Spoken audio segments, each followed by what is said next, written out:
Purihin ng Diyos sa araw na ito. Tayo po ay mag-aaral ng salita ng Diyos at kayo ay inaanyayahan ko na samahan niyo ako sa ating pag-aaral ng mga salita ng Diyos.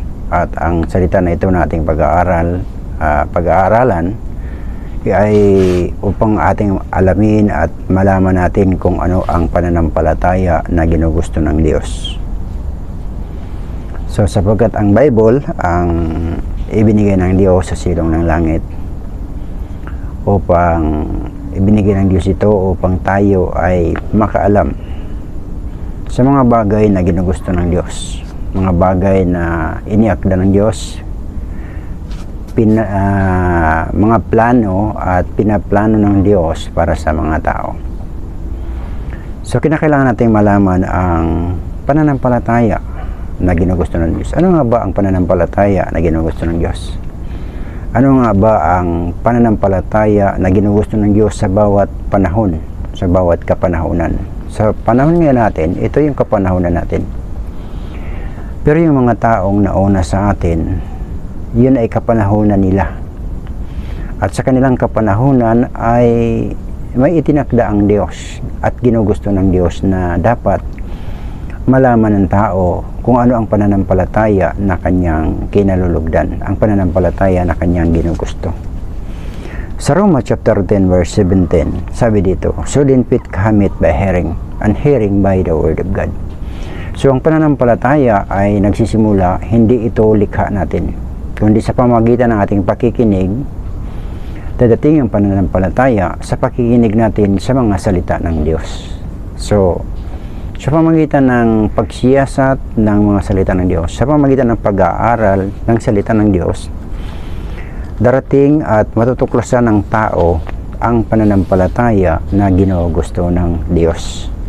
So kapag nalaman natin ang ginugusto pala ng Diyos na pananampalataya ay yung makapagbibigay sa Kanya ng kaluguran, at kung paano natin malaman paano darating ang pananampalataya sa atin sa pamamagitan ng pakikinig ng salita ng Diyos. Kaya napakahalaga na ang salita ng Diyos ay ating malaman. Kaya dito sabi dito sa Juan chapter 5 verse 39, "Search ye the scripture, for in them you think ye have eternal life, and they are they which testify of me." So yung mga bagay na nakapagbibigay kaluguran sa Diyos ay nakasulat sa kasulatan. At yun ang kasulatan ang magpapahayag ng pananampalataya na ginugusto ng Diyos. Kaya nga ang Panginoong Hesus sa kanyang unang pagparito ay iniaaral niya ang mga salita ng Diyos na mula sa sulat o kautusan ni Moses, sa Lumang Tipan, sa sulat ng mga propeta, sa propesya ng mga propeta at ng mga awit. So dito natin makikita na ang ginugusto ng Diyos na pananampalataya ay yung ang tao ay sumampalataya sa mga salita ng Diyos, sa mga hula na sinasabi ng Diyos patungkol sa kanyang plano at patungkol sa kanyang layunin. So napakahalaga na ating makita ito dahil sa Lucas, dito pinakita ng ating Panginoong Hesus matapos gawin at ganapin ng Panginoong Hesus yung gawain na pinagawa sa kanya ng Ama.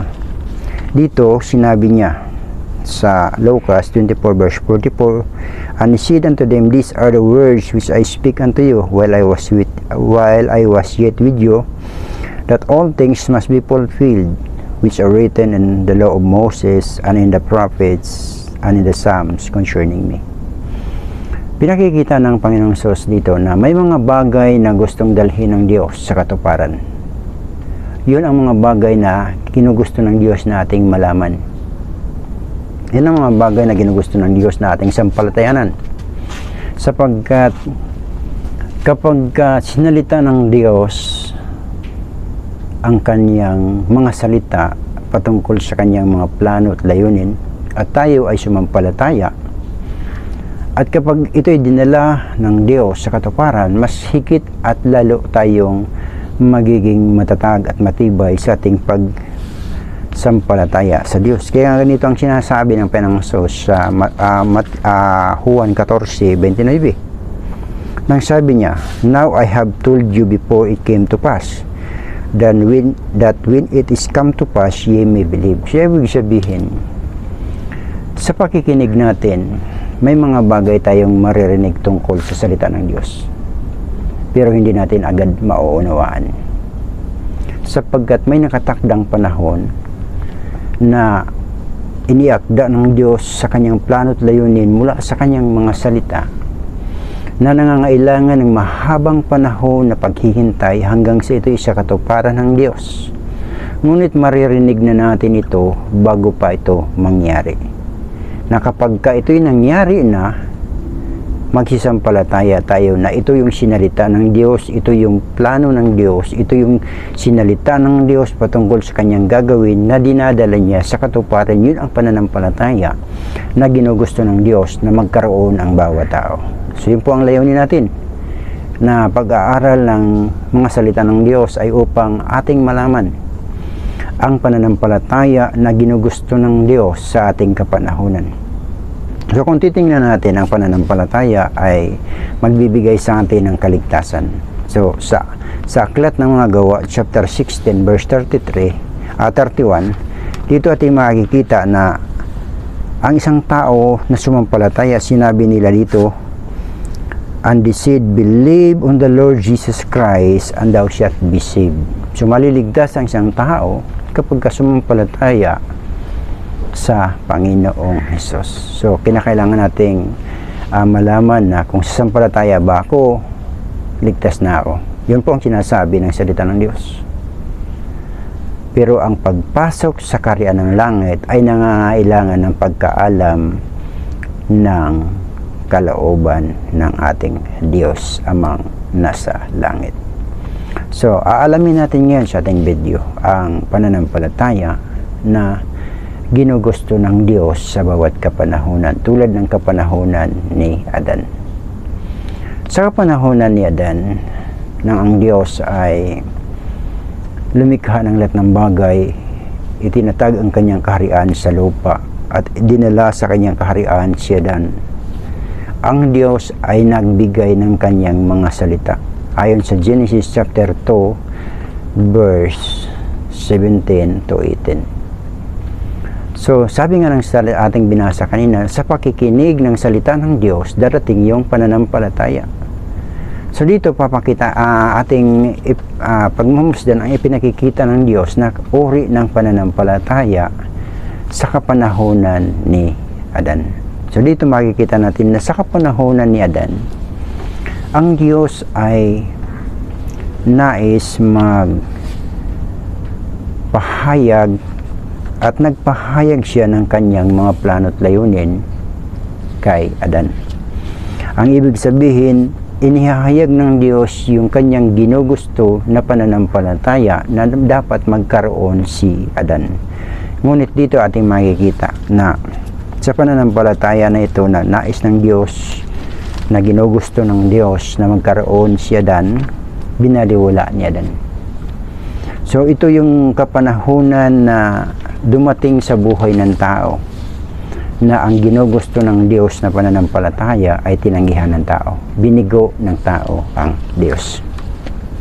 Kaya dahil sa hindi pagsampalataya ni Adan sa mga salita ng Diyos, sa mga salitang namutawi sa bibig ng Diyos na sinabi sa lahat ng bunga ng puno na nasa halamanan ng Eden, makakakain sila.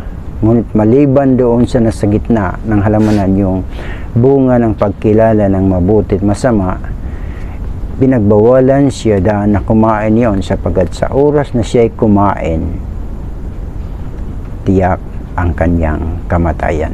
So ang ibig sabihin, ang Diyos ay Diyos ng buhay na walang hanggan. Ang Diyos ay lumikha ng tao na ang tao ay mabubuhay magpasawalang hanggan. Ngunit binigyan naman ng Diyos ang tao ng choice.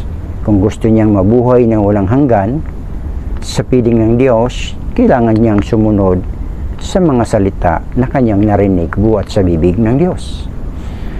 Ngunit kapag binaliwala ng tao ang kanyang maririnig mula sa bibig ng Diyos, mula sa mga salita ng Diyos, magkakaroon ng hangganan ang buhay ng tao. Yun yung tinatawag na kamatayan. So, ang pananampalataya na ito na ginugusto ng Diyos sa buhay sana ni Adan ay nabigo dahil si Adan ay hindi sumunod sa sinasabi ng salita ng Diyos.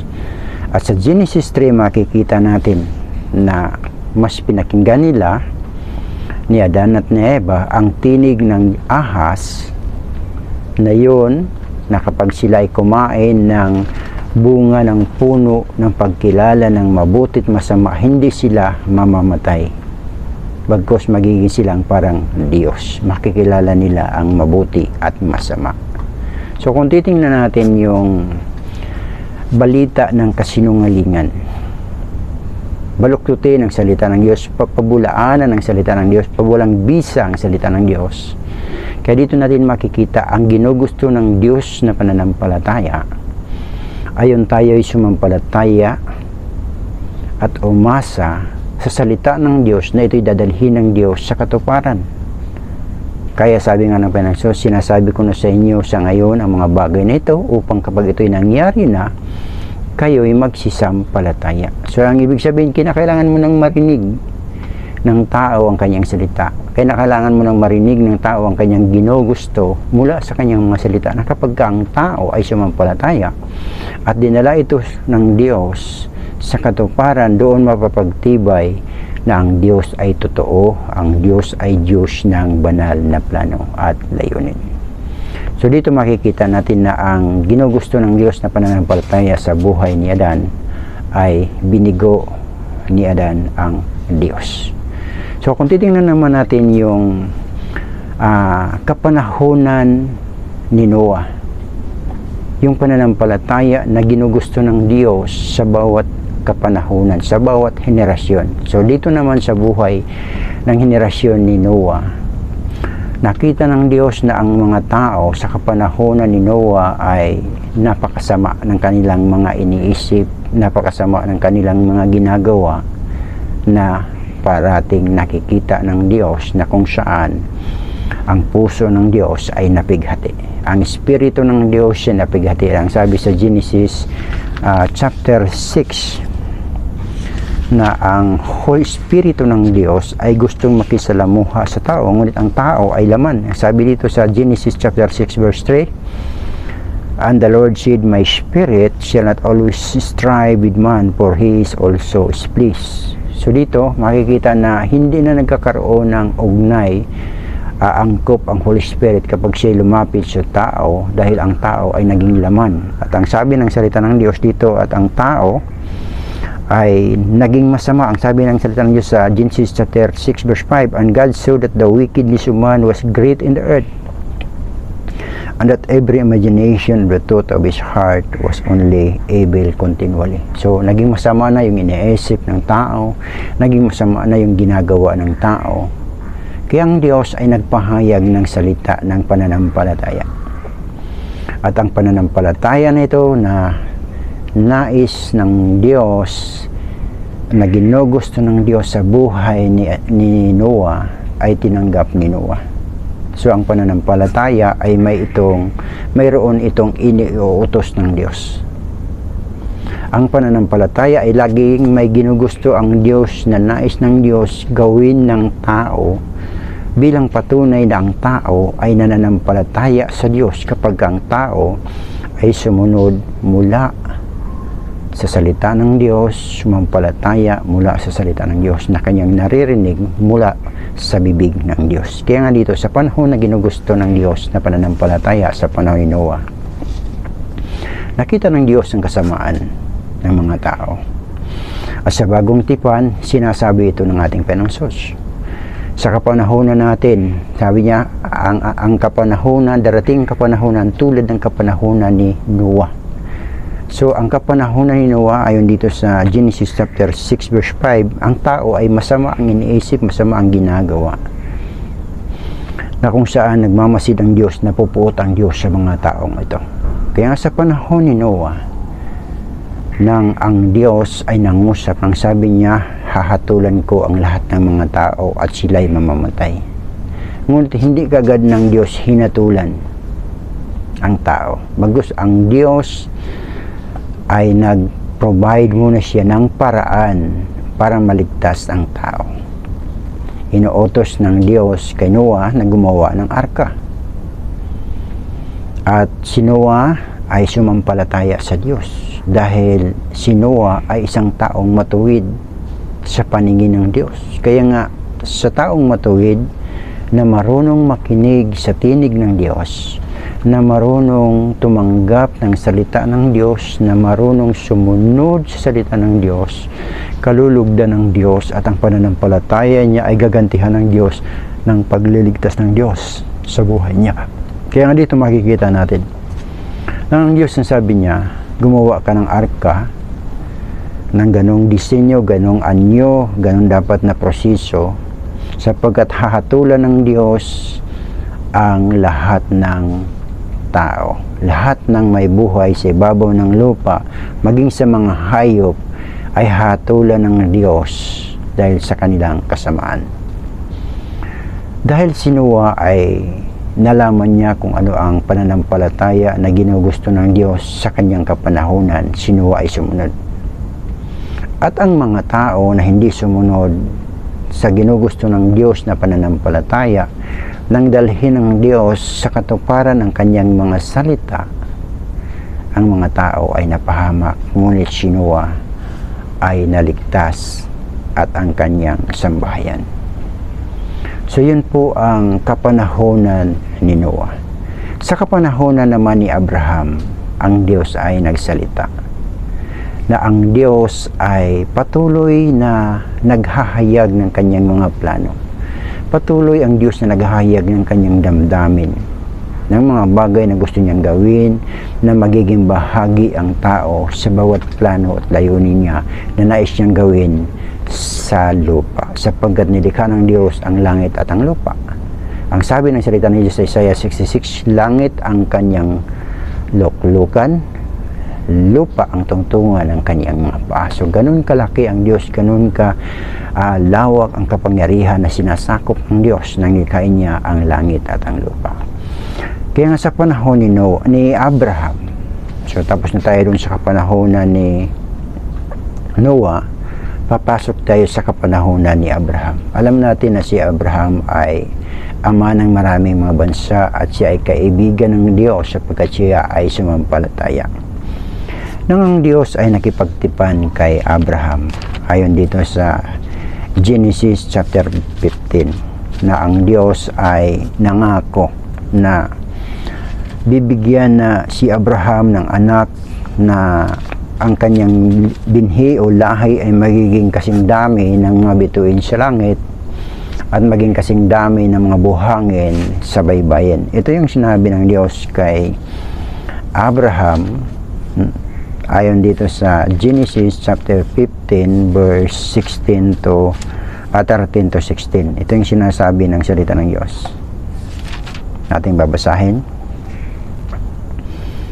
But in the port, saan to? 16 o 13? Okay, sa 13 tayo. Sabi dito, and he said unto Abram, know of a surety that thy seed shall be strangers in the land that is not theirs, and shall serve them, and they shall afflict them 400 years, and also that nation whom they shall serve will I judge, and afterward they shall come out with great substance, and thou shalt go to thy father in peace, and thou shalt bury in a good old age. But in the fourth generation they that shall come hither again, for the iniquity of the Amorite is not yet come. So dito, ang Diyos ay nagpahayag ng plano at layunin. Alam nyo, ang pananampalataya na ginugusto ng Diyos ay gusto ng Diyos una manatili ang tao sa buhay na walang hanggan. Gusto ng Diyos na maranasan ng tao ang kapuspusan ng buhay. Ngunit sinuway ng tao. Yun ang ginawa ni Adan. Sa panahon naman ni Noah, ang pananampalataya na ginugusto ng Diyos ay ang sumunod, sapagkat ang Diyos ay matuwid. Siya ang Diyos na banal. So ang bawat gumagawa ng kalikuan ay hindi magiging angkop sa kabanalan ng Diyos, ay hahatulan ng Diyos. At para makaiwas tayo sa kahatulan ng Diyos, kinakailangan nating sumunod kung ano ang pananampalataya na ginugusto ng Diyos mula sa kanyang mga salita. At dito sa buhay ni Abraham, ito yung pananampalataya ng Diyos na kanyang ginugusto, na ang tao ay matanggap ng tao ang kanyang plano at layunin na nag-uugnay sa mahabang proseso, sapagkat ang sabi ng Diyos, ang iyong lahi sa loob ng 400 taon sila ay magiging alipin. Mapupunta sila sa lugar na hindi kanila, sila ay aalipinin, sila ay sasaktan. Pero yun ang proseso ng Diyos sa loob ng mahabang panahon, sa 400 years, para sila ay paramihin ng Diyos tulad sa dami ng bituin sa langit at buhangin sa baybayin. Kaya nga nang sumampalataya si Abraham, siya ay naging kaibigan ng Diyos, sapagkat ang kanyang pagsampalataya sa plano at layunin ng Diyos, ito'y ibinilang sa kanya na isang katuwiran. So ibig sabihin, kapag tayo ay sumampalataya patungkol sa plano at layunin ng Diyos, patungkol sa mahabang proseso na mangyayari sa buhay ng bawat tao, kapag tayo sumampalataya, itinuturing tayo ng Diyos na matuwid. So dito, nang dalhin ng Diyos sa katuparan sa Exodus 3, ang kanyang plano at layunin, ang pananampalataya na ginugusto ng Diyos na nag-uugnay sa kanyang plano at layunin sa mga bagay na nais niyang gawin at mangyari. Nang ito'y dalhin sa katuparan, si Moses ang ganyang ginamit. Sa Exodus 12, makikita natin dito na si Moses ang ginamit na instrumento ng Diyos para dalhin sa katuparan ang salita ng Diyos sa unang henerasyon, sa henerasyon sa kapanahonan ni Abraham. So ganun ang ginagawa ng Diyos, ganun ang ginugusto na pananampalataya ng Diyos, na sa kapanahonan natin, kapag ating natuklasan kung ano yung ginugusto ng Diyos na plano at layunin na ating malaman sa mga nagdaang panahon, na yun ay dadalhin ng Diyos sa ating kapanahonan, katulad ni Moses. Si Moses sa kanyang kapanahonan ay bunga ng katuparan ng pangako at plano ng Diyos kay Abraham. So dinala ng Diyos sa katuparan ng kanyang plano at layunin, dahil yun ang ginugusto ng Diyos, na malaman natin, tanggapin natin ang kanyang plano at layunin, at ang plano at layunin ng Diyos ay magkaroon tayo ng buhay na walang hanggan sa pamamagitan ng pananampalataya sa ating Panginoong Hesus. So dinala ng Diyos ito sa katuparan, at yun ang ginugusto ng Diyos na pananampalataya. Sa panahon ni Solomon, dito ang nakakalungkot na katotohanan. Ang Diyos ay nagipagtipan, at ang ginugusto ng Diyos na ang mga tao ay manatili sa kanyang tipan, mananatili sa kanyang plano at layunin, manatili sa kanyang ginugusto na pananampalataya. Ngunit nakakalungkot ang ginawa ni Solomon, sapagkat ang utos ng Diyos ay huwag gagawa ng anumang anyo sa langit, sa lupa, niyuyukuran.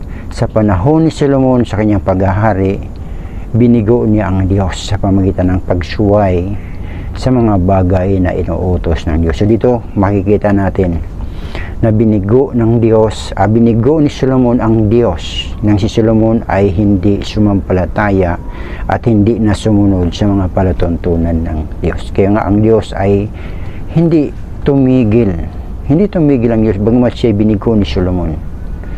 Ang Diyos ay patuloy na nangusap siya, at nangusap siya sa pamagitan ng mga propeta, sa pamagitan ni Isaiah hanggang sa aklat ng kahuli-hulihang propeta sa lumang tipan na si Malakay. So dito natin makikita ang pananampalataya na ginugusto ng Diyos, na nais ng Diyos na ating maunawaan, nais ng Diyos na ating maranasan, na nais ng Diyos na ating makita, na ang ginugusto ng Diyos na pananampalataya ay sa kapanahunan, tungo sa kapanahunan, tungo sa kapanahunan, hanggang sa ating kapanahunan sa kasalukuyan. Kaya nga, ang hula, ang propesya, pananampalataya ninanais ng Diyos sa lumang tipan ay dinala ng Diyos sa katuparan sa pagdating sa unang pagparito ng ating Panginoong Jesucristo. Ito yung tinatawag na the first coming of Jesus.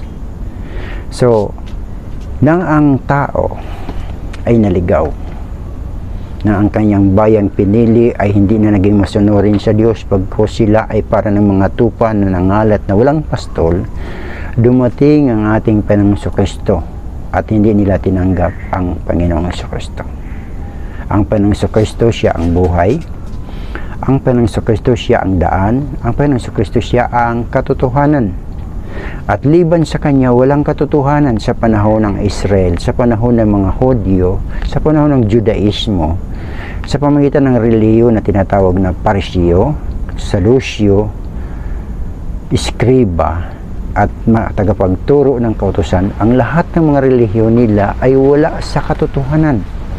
Sila ay nalihis sa katuwiran ng Diyos, sa kabanalan ng Diyos, sapagkat kung natatama pa sila, dapat tinanggap nila ang ating Panginoong Jesucristo, sapagkat ang Panginoong Jesucristo, siya ang kapahayagan ng katotohanan, ng katuparan patungkol sa plano at layunin ng Diyos Ama. Kaya nga dito sa Juan, binigo ng bayan ng Diyos, binigo ng Israel ang Diyos. Hindi nila nalaman ang pananampalataya na ginugusto ng Diyos. Kaya nga ipinapahayag ito sa atin, mapalad tayo na kapag dumating yung sa kapanahon na natin, malaman at makilala natin kung ano ang ginugusto ng Diyos na pananampalataya. So dito sa Juan chapter 1 verse 11 to 13 ang sabi, He came unto His own, and His own received Him not. Naparito sa unang pagparito ng ating Panginoong Jesucristo, sa unang kapahayagan ng ating Panginoong Jesucristo, naparito siya para sa mga Israelita, sa mga anak ni Israel, sa binhi at lahi ni Abraham, para sila ay ibalik sa pananampalataya, ibalik sa plano at layunin na ginugusto ng Diyos. Ngunit hindi nila matanggap ang Panginoong Hesus. Hindi nila tinanggap ang ating Panginoong Hesus. Ngunit ang sa kasunod na verses nang sabi sa verse 12, But as many as receive Him, to them give He power to become the sons of God, even to them that believe on His name, which were born not of the blood, nor of the will of the flesh, nor of the will of man, but of God. Kung titingnan natin, yung kapanganakan na ginugusto ng Diyos, yung pananampalataya na ginugusto ng Diyos. Sa lumang tipan, physical Israel ang pinili ng Diyos. Mga taong pinili para magpahayag ang Diyos ng kanyang mga palatuntunan, para magpahayag ang Diyos ng kanyang mga plano at layunin. Ang tawag sa kanila ay physical Israel. Ipinanganak sila dahil sa pangako ng Diyos kay Abraham. Ngunit sa kapanganakang espiritual, ang tawag nitong yan ay spiritual Israel, na ipapanganak sila hindi sa kalooban ng tao, ni sa kalooban ng dugo o ng laman, kundi sa kalooban ng Diyos. Ipapanganak ang tao na tatanggap sa kanya ang anak, sasampalataya sa anak ng Diyos, at ang tao na tumatanggap at sasampalataya sa bugtong na anak ng Diyos, ang taong ito ay magiging anak ng Diyos. Hindi doon sa proseso ng physical Israel. So dito natin makikita na sabi dito, He came unto His own, and His own received Him not. Naparito siya sa kanyang sariling kaniya, ngunit yung kaniya ay hindi siya tinanggap. Ngunit sa kanila na tumanggap sa kaniya ay binagkalooban niya siya na maging mga anak ng Diyos. So ito yung ginugusto ng Diyos, na hindi tayo kabilang sa physical Israel sa pamamagitan ng dugo o lahi, sapagkat ang lahi natin ay mula sa mga hintil. Ngunit binigyan ng Diyos ng pribilehiyo ang mga hintil para maging mga anak ng Diyos, para maging pinili ng Diyos sa pamamagitan ng pagtanggap at pagsampalataya sa ating Panginoong Kristo. So dito tayo magiging anak ng Diyos, ibibilang tayo na anak ng Diyos dahil sumampalataya tayo, tumanggap tayo sa Panginoong Diyos bilang Panginoon at tagapagligtas ng ating buhay. So dito natin makikita na ang katotohanan ito na kapag ang isang tao ay sumampalataya sa ating Panginoong Hesus, ang tingin at ang turing siya ng Diyos ay hindi physical Israel, kundi spiritual Israel. Dahil tayo ay pinanganak na maging bahagi sa pamilya ng Diyos, maging anak ng Diyos, hindi sa kalooban ng dugo. Hindi katulad ng physical Israel na mula kay Abraham, nanganak siya kay Isaac na ipinangako ng Diyos, at si Isaac nanganak ng kambal, si Esau at si Jacob, at si Jacob ay nanganak ng 12 angkan, 12 anak na lalaki na tinatawag itong the 12 tribe of the sons of Israel, at ito'y pinarami ng Diyos na tulad sa bituin sa langit at buhangin sa baybayin. So yung pananampalataya na ito sa lumang tipan ay based on physical Israel.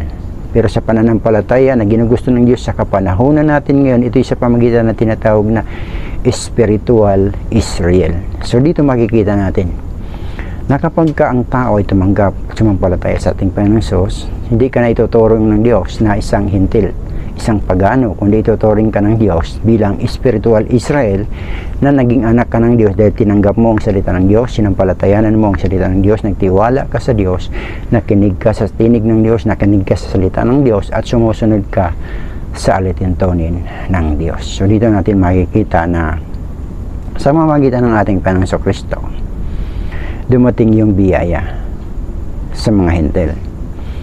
Ang hintil ay nagiging spiritual Israel sa kasalukuyan na kapag ang tao ay, ang isang hintil ay tumanggap sa ating Panginoong Hesus. So dito natin makikita na ang Panginoong Hesus ay nagsalita ng mga bagay na ukol sa langit. Ang mga Hudyo ay hindi nila tinanggap ang Panginoong Hesus. So dito makikita natin na nang hindi sila tumanggap sa ating Panginoong Hesus, sila ay napahamak.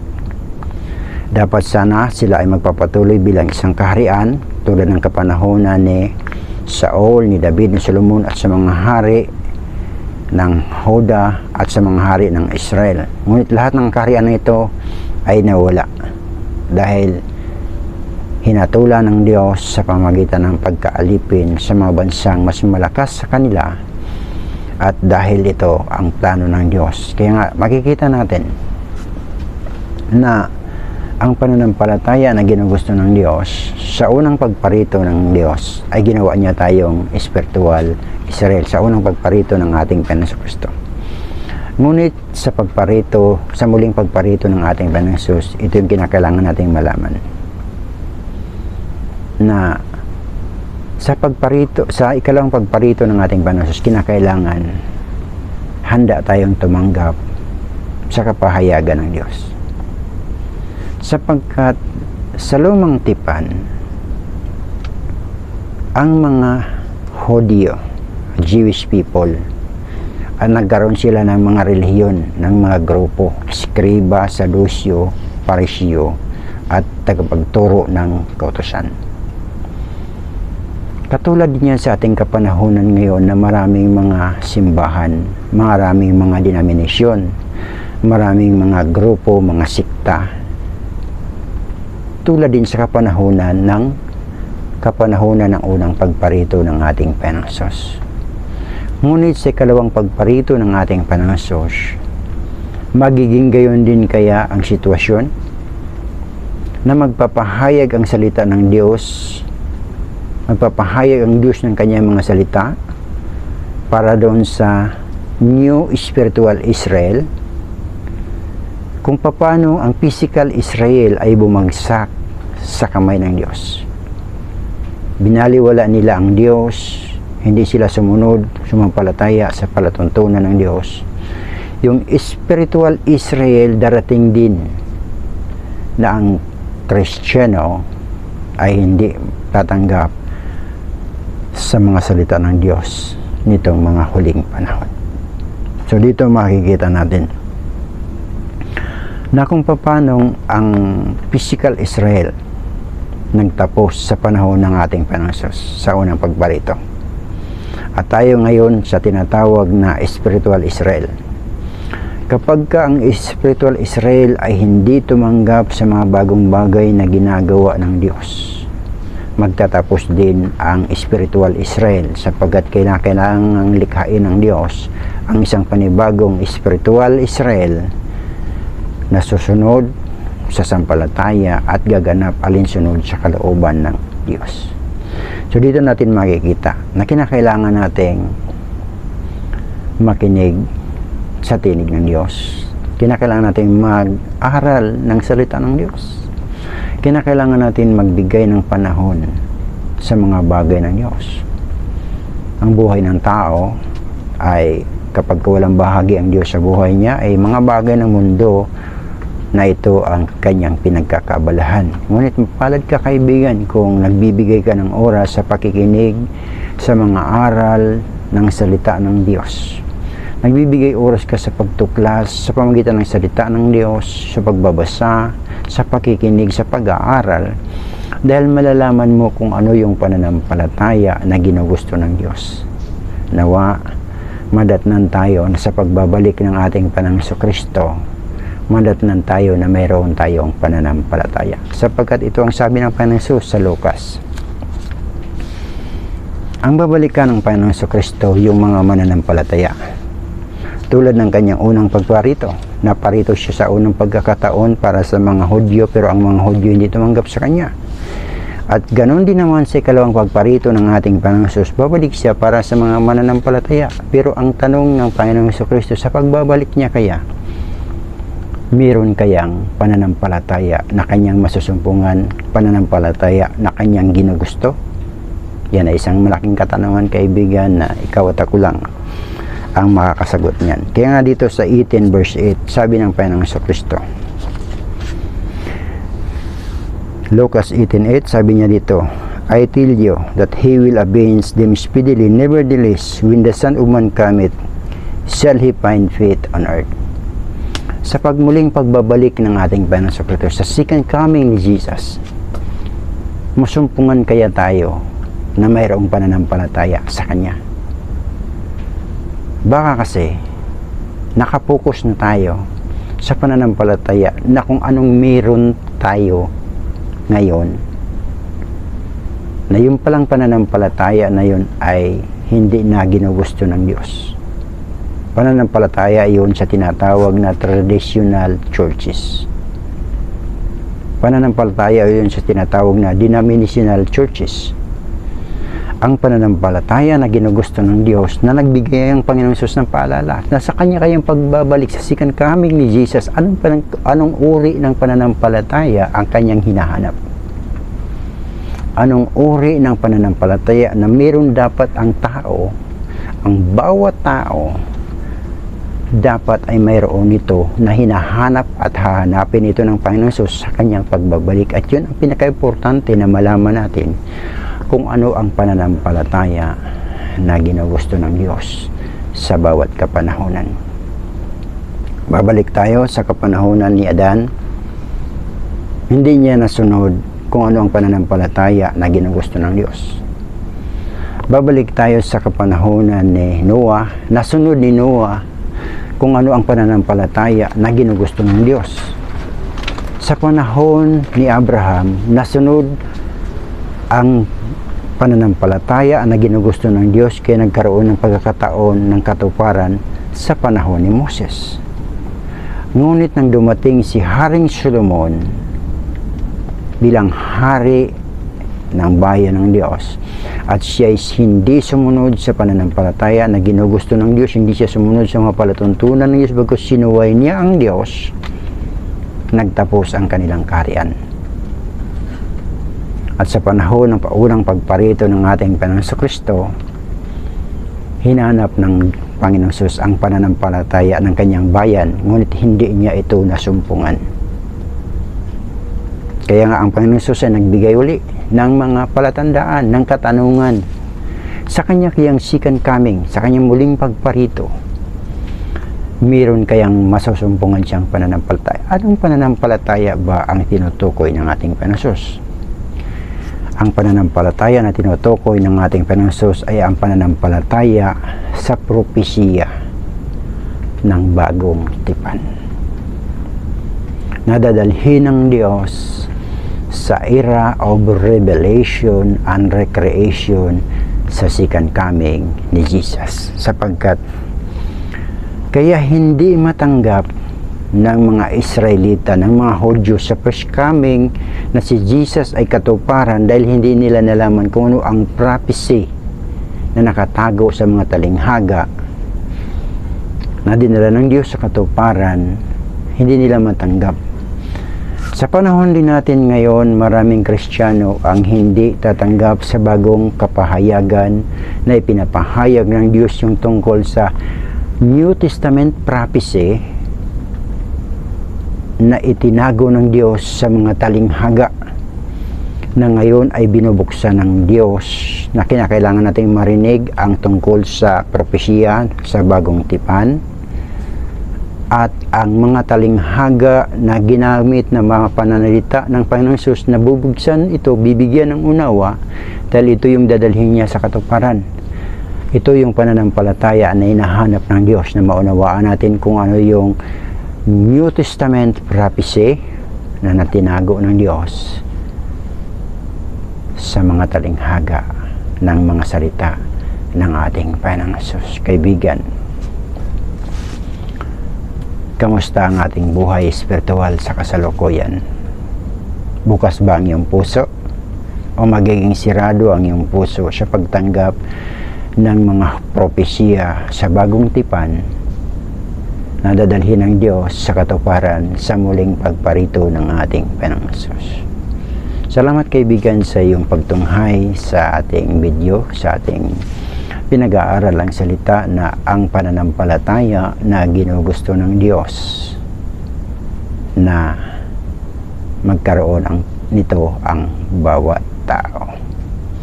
Kaibigan, kung ikaw ay napagpala sa ating video ngayon, at kung hindi ka pa nakapag-subscribe, please subscribe. At ang iyong pag-subscribe ay napakalaking bagay upang ang ating channel ay lumago at makatulong tayo sa nangangailangan ng mga salita ng Diyos, upang ating maibahagi ang salita ng Diyos, ang pananampalataya na ginugusto ng Diyos, at kung paano tayo maging mga anak ng Diyos at naghihintay sa mapalad na pagbabalik sa ikalawang pagkakataon, the second coming of the Lord Jesus. Nawa masumpungan ng Panginoong Hesus na sa ating puso at sa ating isipan naroon ang salita ng Diyos. Sa ating puso at isipan nakatago, iniingatan natin ang salita ng Diyos, sapagkat ito ang pananampalataya na hinahanap ng Diyos, na maunawaan natin ang New Testament prophecy at ang New Testament parable na binubuksan at ipinaunawa na ng Diyos sa ating kapanahonan, dahil malapit na dalhin sa katuparan ng Diyos ang mga hula sa bagong tipan. Sa Diyos ang papuri, kaibigan, kung kayo napagpala, please subscribe. Salamat sa iyong panonood. Subscribe na po.